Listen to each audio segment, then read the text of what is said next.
పెహల్గాం ఉగ్రదాడికి భారత్ ప్రతీకారం తీర్చుకునేందుకు చర్యలు కొనసాగిస్తోంది.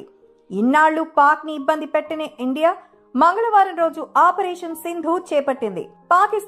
పాక్ ఆక్రమిత కాశ్మీర్లోని ఉగ్ర స్థావరాలే లక్ష్యంగా చేసుకుని మెరుపు దాడులు చేసింది. అయితే ఈ ఘటనలో ఇప్పటి వరకు 80 మంది వరకు ఉగ్రవాదులు చనిపోయారని తెలుస్తుండగా దాడి తర్వాత అక్కడి పరిస్థితులకు సంబంధించిన వీడియోలు సైతం నెట్టింట వైరల్ అవుతున్నాయి. ముఖ్యంగా జైషే ఉగ్రవాద సంస్థ లీడర్ అయిన మసూద్ అజర్ అతని ఫ్యామిలీతో సహా చనిపోయారని వార్తలొచ్చాయి. అయితే ఇప్పుడు ఒక సంచలన విషయం వెలుగులోకి వచ్చింది. అదేంటో ఇప్పుడు చూద్దాం. పెహల్గాం ఉగ్ర దాడికి ప్రతీకారంగా భారత సాయుధ దళాలు బుధవారం తెల్లవారుజామున ఆపరేషన్ సింధూర్ నిర్వహించాయి.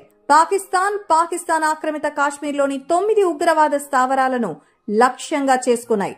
వీటిలో జైషే మొహమ్మద్ బలమైన బహవల్పూర్, లష్కరే తోయిబా స్థావరం ముదిర్కే ఉన్నాయి. బహవల్పూర్ లో జరిగిన వైమానిక దాడుల్లో జైషే మహమ్మద్ చీఫ్ మసూద్ అజర్ కుటుంబ సభ్యులు 10 మంది మరణించారు. మృతుల్లో అతని సోదరి కూడా ఉన్నారు. అందుబాటులో ఉన్న సమాచారం ప్రకారం తెల్లవారుజామున జరిగిన దాడుల్లో మరణించిన వారిలో అజార్ బావమరిది కూడా ఉన్నాడు. ఈ దాడి తర్వాత మసూద్ అజర్ ఒక ప్రకటన విడుదల చేశారు. నా కుటుంబంలోని 10 మంది సభ్యులు మరణించారు. 5 అమాయక పిల్లలు విగత జీవులుగా మారారు.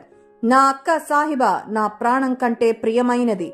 ఆమె భర్త నా మేనల్లుడు అలీం ఫాజిల్, అతని భార్య నా ప్రియమైన మేనకోడలు ఆలం ఫాజిలా, నా మేనల్లుడు అతని భార్య అల్లాహ్ చనిపోయారు అని మసూద్ పేర్కొన్నాడు. మోదీ అమాయక పిల్లల్ని, మహిళలని, వృద్ధులను లక్ష్యంగా చేసుకున్నారు. నేను కూడా మరణించిన వారిలో ఉండాల్సిందని నాకు పదే పదే గుర్తుకొస్తోంది. కానీ అల్లాను కలిసే సమయం ఇంకా రాలేదు. మా ఇంట్లో మొత్తం 4 పిల్లలున్నారు. వారు 7 సంవత్సరాల నుండి 3 సంవత్సరాల మధ్య వయస్సు గలవారు. ఆ 4 కలిసి స్వర్గానికి వెళ్లారు. ఇది వారు వెళ్లడానికి నిర్ణయించిన సమయం. కానీ దేవుడు వారికి జీవితాన్నిచ్చాడు, మరణాన్ని కాదు. ఇప్పుడు మోదీ నిరంకుశత్వం అన్ని మార్గాలను విచ్ఛిన్నం చేసింది. ఇప్పుడు ఎవరూ అక్కడ దయను ఆశించకూడదని ప్రకటనలో తెలిపాడు. కాగా భారత సాయుధ దళాలు బుధవారం పాకిస్తాన్ ఆక్రమిత కాశ్మీర్లో ఆపరేషన్ సింధూర్ చేపట్టాయి. పాకిస్తాన్ ఆక్రమిత కాశ్మీర్లోని 9 ఉగ్రవాద లక్ష్యాలపై సాయుధ దళాలు క్షిపణి దాడులు చేశాయి. వీటిలో జైషే మొహమ్మద్ బలమైన బహవల్పూర్, మురిడ్కేలోని లష్కరే తోయిబా స్థావరం ఉన్నాయి. దాడి తర్వాత అక్కడ పరిస్థితులను సంబంధించిన వీడియోలు సైతం నెట్టింట్లో వైరల్ అవుతున్నాయి.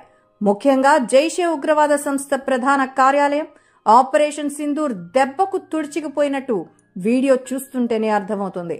మొత్తంగా 9 ఉగ్రవాద స్థావరాలను లక్ష్యంగా చేసుకుని భారత్ మెరుపు దాడులు చేసింది. అర్ధరాత్రి ఆపరేషన్ సింధూర్ నిర్వహించగా 80 మంది వరకు ఉగ్రవాదులు హతమైనట్టు సమాచారం. అలాగే ఈ దాడుల వల్ల జైషే ఉగ్రవాద సంస్థ ప్రధాన కేంద్రం పూర్తిగా ధ్వంసమైంది.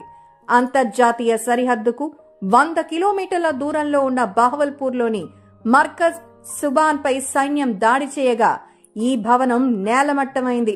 ఇందుకు సంబంధించిన వీడియోలు, ఫోటోలు ప్రస్తుతం నెట్టింట వైరల్ అవుతున్నాయి. ముఖ్యంగా భవంతి పైకప్పుకు అనేక చోట్ల రంధ్రాలు కాగా పూర్తిగా శిథిలావస్థకు చేరుకుంది. ఎవరైనా గట్టిగా కదిలిస్తే భవనం పడిపోయే అవకాశం ఉన్నట్టు కనిపిస్తోంది. అయితే 2001లో జరిగిన పార్లమెంటు దాడి, 2016 పఠాన్కోట దాడి, 2019 పుల్వామా దాడి సహా భారత్పై జరిగిన అనేక ఉగ్ర దాడులకు ఇక్కడి నుంచే పథక రచన చేశారు. ఈ భవనాన్ని మసూద్ తన ఇంటిగా కూడా వాడుతూ ఉంటాడు. వీరితో పాటే దాదాపు 600 మంది ఉగ్రవాదుల ఇళ్లు కూడా ఈ క్యాంపస్ లోనే ఉన్నట్టు తెలుస్తోంది. అయితే మౌలానా మసూద్ అజర్ మాత్రం ప్రస్తుతం బహవల్పూర్లోని మరో ఇంట్లో భారీ కాపలా మధ్య నివసిస్తున్నాడు.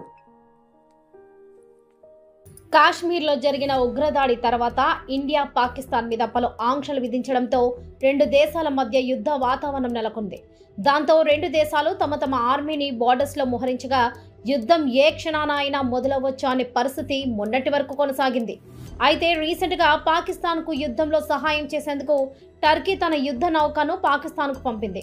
దాంతో పాకిస్తాన్ మేము యుద్ధానికి సిద్ధమే అన్నట్లుగా ప్రకటించింది. ఇక యుద్ధం మొదలవడానికి మరికొద్ది రోజులే సమయం ఉన్నట్లు అర్థమవడంతో మన కేంద్ర ప్రభుత్వం మే 7, 2025న దేశవ్యాప్తంగా ప్రజల రక్షణ కోసం సివిక్ మాక్ డ్రిల్ను నిర్వహించబోతున్నామని ప్రకటించింది. ఇప్పటికే కాశ్మీర్లో జరిగిన ఈ సివిక్ మాక్ డ్రిల్ ఆ తర్వాత ఢిల్లీ, గుజరాత్లలో జరగగా ఇప్పుడు దేశం మొత్తం జరగబోతున్నట్లు తెలుస్తుంది. అయితే మరికొన్ని రోజుల్లోనే యుద్ధం జరగనుందా? అందుకే ప్రజలను రక్షించడం కోసం ఇండియా సివిల్ మాక్ డ్రిల్ నిర్వహిస్తుందా? అసలు సివిక్ మాక్ డ్రిల్ అంటే ఏంటి? దీన్ని ఎక్కడెక్కడ చేయబోతున్నారు? ఈ డ్రిల్ చేసేటప్పుడు ఎలాంటి పరిస్థితులు ఎదుర్కోవాల్సి ఉంటుంది అనే ఇంట్రెస్టింగ్ విషయాలను ఈ వీడియోలో తెలుసుకుందాం. ఎక్కడ స్కిప్ చేయకుండా చివరి వరకు చూడండి. హోంశాఖ కార్యదర్శి గోవింద్ మోహన్ ఢిల్లీలో ఈ రోజు ఒక కీలక సమావేశం నిర్వహించారు. రేపు జరగనున్న దేశవ్యాప్త మాక్ డ్రిల్ కు ముందు పౌరుల సంసిద్ధతను అంచనా వేయడానికి సమావేశం జరిగింది. ఈ సమావేశంలో వివిధ రాష్ట్రాల ప్రధాన కార్యదర్శులు, పౌర రక్షణ అధిపతులు అందరూ పాల్గొన్నారు. 2010లో నోటిఫై చేయబడిన 244 నియమించబడిన పౌర రక్షణ జిల్లాలపై ప్రత్యేక దృష్టి సారించారు. వీటితో పాటు మరికొన్ని ప్రాంతాలు కలుపుకొని మొత్తం 259 ప్రాంతాలను డ్రిల్స్ కోసం ఎంపిక చేశారు. గతంలో 1971లో పాకిస్తాన్తో యుద్ధం సందర్భంగా ఇలాంటి డ్రిల్ నిర్వహించారు. ఈ డ్రిల్లో భాగంగా దేశంలోని 259 ప్రాంతాల్లో సైరన్ల మోతలు, కరెంటు నిలిపివేత, పౌరుల తరలింపు, హెలికాప్టర్ల చక్కర్ల వంటి దృశ్యాలు కనిపించబోతున్నాయి. వీటి ద్వారా పౌరుల్ని రేపు పాకిస్తాన్తో యుద్ధానికి వేస్తే దాని నుంచి ఎలా తమను తాము రక్షించుకోవాలన్న దానిపై ఆర్మీ ముందుగానే చెప్పబోతుంది. తద్వారా పౌరులకు ముందుగా అవగాహన రానుంది. అలాగే ఇది ఒక ఎక్సర్సైజ్ లాంటిది కూడా. ఈ సివిక్ మాక్ డ్రిల్లో వివిధ సంస్థలు, వ్యవస్థలతో పాటు సాధారణ ప్రజలు కూడా పాల్గొంటారు. ఈ అత్యవసర పరిస్థితులు యుద్ధం మాత్రమే కాదు, భూకంపం, వరద, ఉగ్రవాద దాడి, రసాయన లీకేజ్ వంటి విపత్కర సమయాల్లో ప్రజలు ఆ పరిస్థితులను ఎదుర్కోవడానికి, అలాగే ప్రజలు, సంస్థలు యుద్ధ సమయంలో త్వరగా రియాక్ట్ అయ్యి తమను తాము కాపాడుకొని ఏదైనా ఒక సేఫ్ ప్లేస్లో దాక్కోవడానికి ఈ డ్రిల్స్ ఉపయోగపడుతుంది. ఈ డ్రిల్స్లో ప్రజలకు నిజంగానే ఒక విపత్తు వస్తే ఎలా చేయాలో అని అది అక్కడ జరుగుతున్నట్లే ఊహించుకొని ప్రజలకు నేర్పిస్తారు. ఈ డ్రిల్లో పోలీసులు, అగ్నిమాపక శాఖ, వైద్య సిబ్బంది, జాతీయ విపత్తు నిర్వహణ బృందాలు, ఎన్డీఆర్ఎఫ్, రాష్ట్ర విపత్తు నిర్వహణ బృందాలు, ఎస్డీఆర్ఎఫ్, స్థానిక పరిపాలన స్వచ్ఛంద సంస్థలు, సాధారణ పౌరులు అందరూ పాల్గొంటారు. అలాగే అత్యవసర పరిస్థితుల్లో ప్రజలను సురక్షితంగా ఖాళీ చేయడం, గాయపడిన వారికి వెంటనే వైద్య సహాయం అందించడం, అందరూ సమన్వయం పాటించడం, కమ్యూనికేషన్ వ్యవస్థలను పరీక్షించడం, డ్రిల్ గురించి తెలియని ప్రజల్లో అవగాహన కల్పించి వారిని రక్షించడం వంటివి ఇందులో ప్రజలకు నేర్పిస్తారు. అయితే ఇది మన దేశవ్యాప్తంగా చేస్తున్నా కూడా అన్ని ఊర్లలో చేయట్లేదు, కొన్ని ప్రాంతాల్లో మాత్రమే చేస్తున్నారు. వీటిని మొత్తం 3 కేటగిరీలుగా విభజించారు.